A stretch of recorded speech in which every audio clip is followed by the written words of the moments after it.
মোৰ মানে দেউতা মোৰ গান শুনি খুব ভাল পায় আৰু মোক মানে গান গোৱাটো খুব বিচাৰে সৰুতে তেতিয়া মই ইমান বেছি গানত ইণ্টাৰেষ্টেড নাছিলো কিন্তু মানে দেউতা আগৰ পৰা খুব ষ্ট্ৰিক্ট আছিলে গানৰ কম্পিটিশ্যনত মোক লৈ গৈছিলে কি হ'ল মই এবাৰ দুবাৰ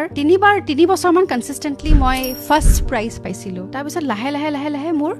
ফাৰ্ষ্ট টু ছেকেণ্ড হৈ গ'ল ছেকেণ্ড টু থাৰ্ড হৈ গ'ল লাহে লাহে মোৰ নোহোৱা হৈ থাকিল এই নোহোৱা হোৱাৰ পিছত এটা মানে বেলেগ ধৰণৰ এটা ফিল হয় এটা ভইড এটা সৰু আছো ন ইমান বেছি ডিপকে ভাবিব নাজানো